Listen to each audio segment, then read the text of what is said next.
Assalamualaikum warahmatullahi wabarakatuh.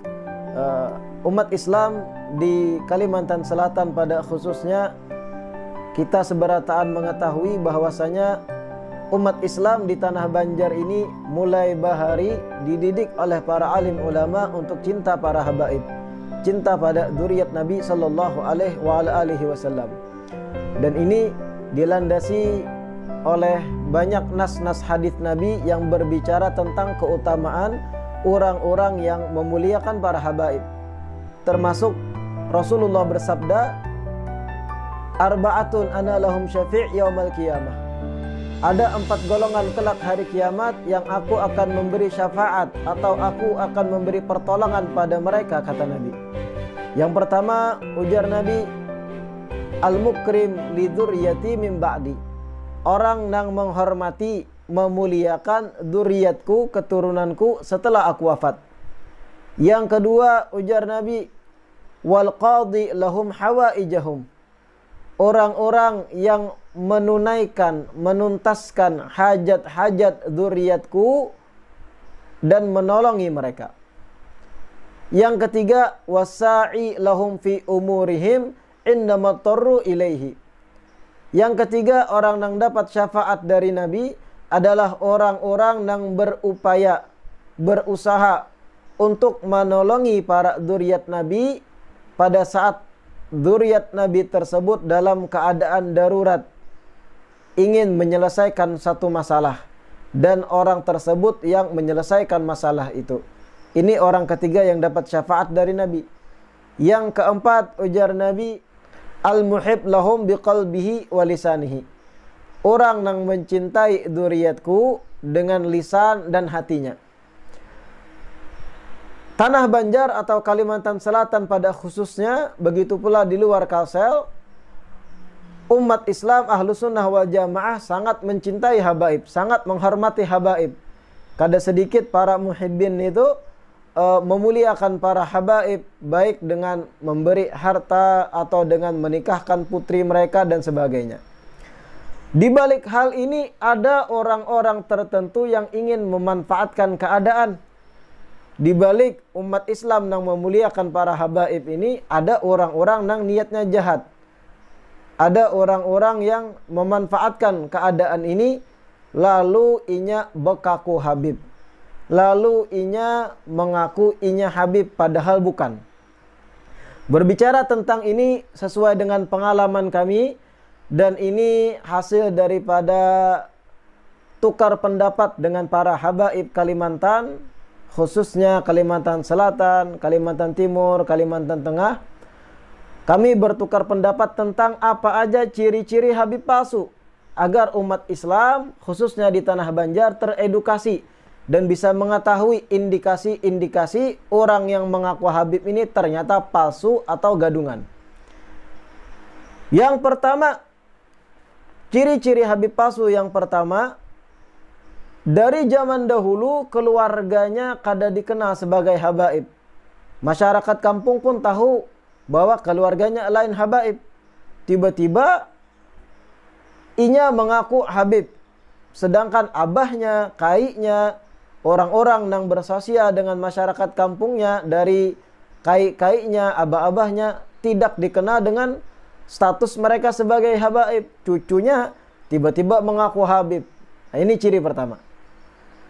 Yang kedua, habaib setempat, habaib yang asli, kada kenal dengan keluarganya, keluarga yang mengaku ini. Ini ciri kedua. Habaib yang asli kada kenal dengan keluarga yang mengaku ini. Tiba-tiba inya mengaku habib, sedangkan habaib yang asli di tempat tersebut, di desa itu contohnya, kada kenal dengan orang itu. Itu ciri kedua.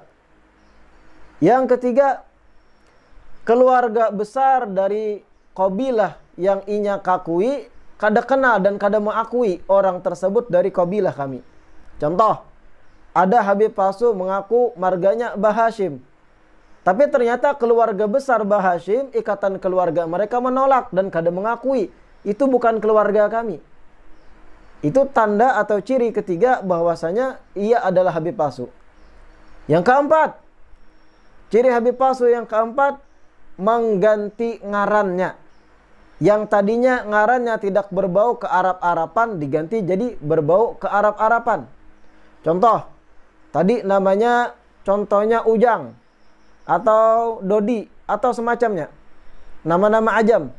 Setelah berkaku Habib digantilah jadi Abdurrahman, digantilah contoh dari jadi Muhammad, diganti jadi Umar, diganti jadi Abu Bakar. Tadinya ngarannya ngaran ajam.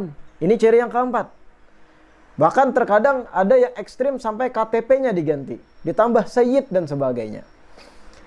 Ciri kelima, Habib palsu berpakaian Islami yang berlebihan. Bahkan Habib-Habib yang asli pun supan kadang memakai pakaian tersebut.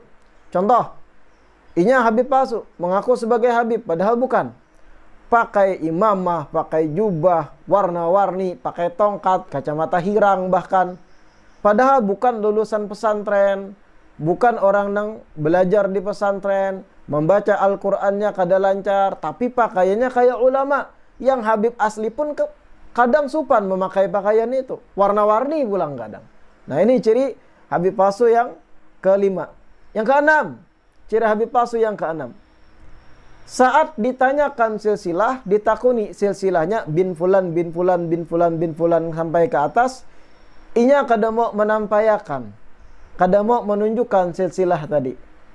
Alasannya aku diamanahi datuku kada boleh ditampayakan. Atau alasannya ini sudah daripada Tuan Bahari, kami kada boleh menampayakan, takutan sombong. Keramput. Karena dari silsilah akan ketahuan. Inya takutan ketahuan bahwa inya menyodok jalur orang lain kalau inya tampayakan silsilah tersebut. Adapun Habib asli, inya tidak akan merasa malu menampaikan silsilahnya. Karena dari situ akan ketahuan asli atau tidaknya. Ciri Habib palsu yang ketujuh, berpindah-pindah marga. Berpindah-pindah qabilah. Pertama, contoh. Mengaku Habib, bangsanya apa? Al-Kaf. Ketahuan bahwa palsu, ganti lagi jadi apa? Asgaf.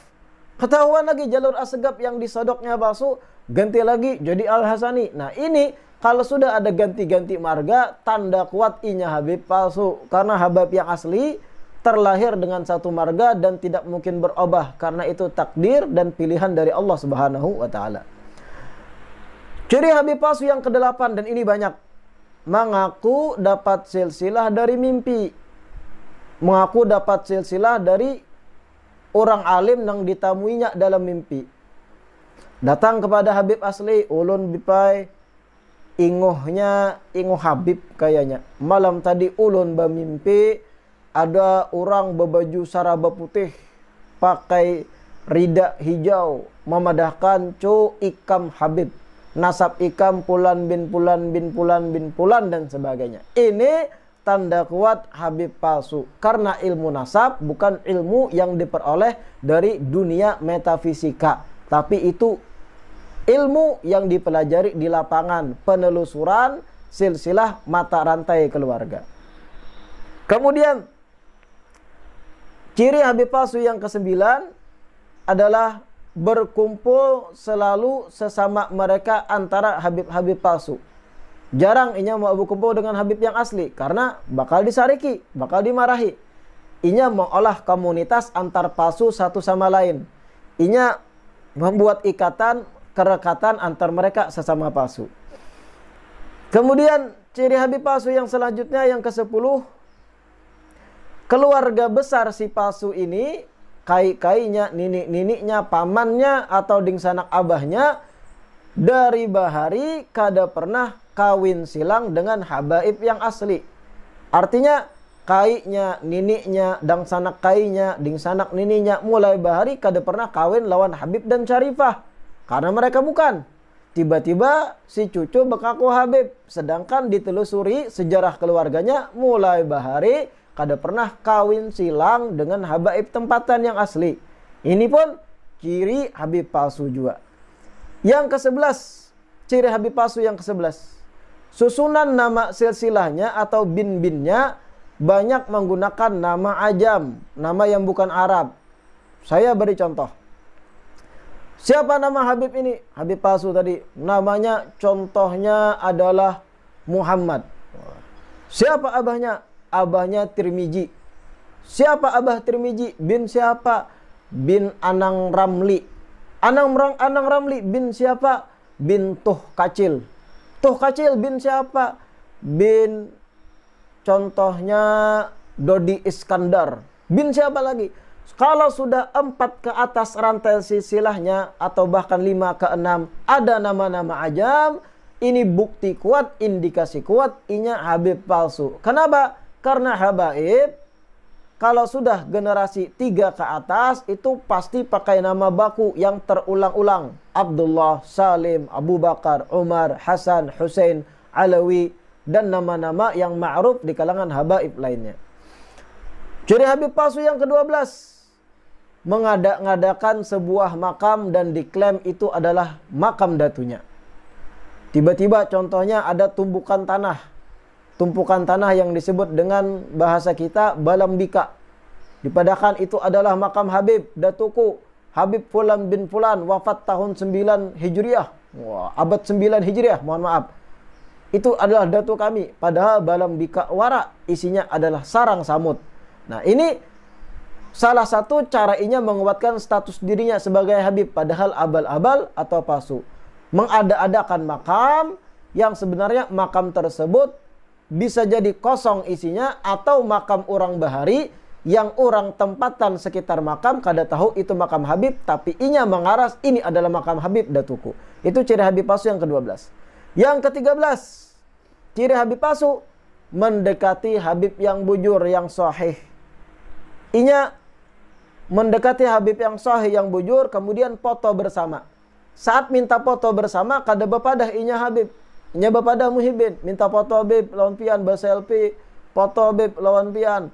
Dapat foto tadi dicetaknya, di-share-nya di medsos atau dicetak dipasang di dinding sebagai penguat bagi inya Habib-Habib aslinya akrab lawan aku. Artinya aku ini pun Habib juga, ujar si palsu tadi. Na'udzubillah, macam-macam. Yang ke-14, ciri Habib palsu yang ke-14, mendekati Habib asli yang polos agar dapat pengakuan dari Habib yang polos tadi. Karena Habib yang asli tidak semuanya kritis. Ada yang polos, baik hati, kemudian karakternya supel, husnudzon terus lawan orang. Datang orang, ulun Habib juga Habib, oh inggih, Masya Allah, Habib juga pian, ahlan wa sahlan. Didatangi Habib polos kayak itu agar dapat pengakuan, bahkan di video dan sebagainya. Oh ini Habib juga. Padahal inya aspal palsu. Habib polos tadi dijadikan alat aja untuk pengakuan dirinya sebagai Habib padahal abal-abal atau palsu. Ciri Habib palsu yang ke-15 selanjutnya, mereka takutan lawan lembaga nasab habaib yang sah, yaitu Rabithah Alawiyah, atau ada lembaga lain yang juga sangat kredibel, Naqabatul Ashraf. Mereka takutan dengan dua lembaga nasab ini. Kenapa? Karena akan terbuktikan kepalsuan nasab mereka kalau mereka datang kedua lembaga ini. Inilah ciri-ciri Habib palsu sesuai dengan tukar pikiran kami antar banyak habaib ratusan di Ikatan Alawiyin Borneo, dan kita menghimbau juga kepada mereka-mereka yang mengaku sebagai habaib padahal inya paham dirinya bukan Habib. Kita ingatkan Rasulullah sallallahu alaihi wasallam bersabda, "Man idda'a ila ghairi abihi wa huwa ya'lam annahu ghairu abihi, fa jannatu alaihi haram." Yang artinya sabda Nabi, barang siapa yang mengklaim mengaku bukan kepada jalur ayahnya dan inya tahu bahwa itu bukan jalur abahnya, bukan jalur datuk-datunya, maka haram baginya surga, kata Nabi. Muttafaqun alaih. Riwayat Imam Bukhari dan Muslim.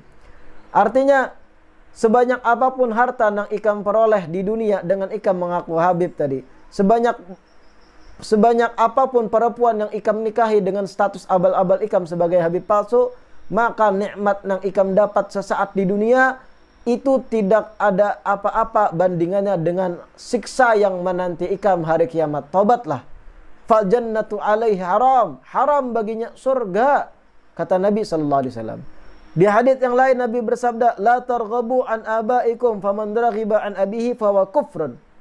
Jangan kalian menolak ayah-ayah kalian. Jangan kalian tidak menerima akan siapa ayah-ayah kalian. Barang siapa yang menolak status ayah-ayahnya, contoh ayah-ayahnya bukan habaib, inya seakan menolak lalu mengklaim aku adalah habib. Orang kayak ini fahuwa kufrun. Tindakan tersebut, pengakuan tersebut, pemalsuan tersebut adalah bentuk kekufuran kata Nabi. Na'udzubillahi ta'ala min dzalik. Mudah-mudahan video ini bermanfaat dan saya harap kepada para muhibbin dimanapun tolong di-share sebanyak-banyaknya agar menjadi edukasi dan pembelajaran bagi umat Islam khususnya di Kalimantan Selatan. Wassalamualaikum warahmatullahi wabarakatuh.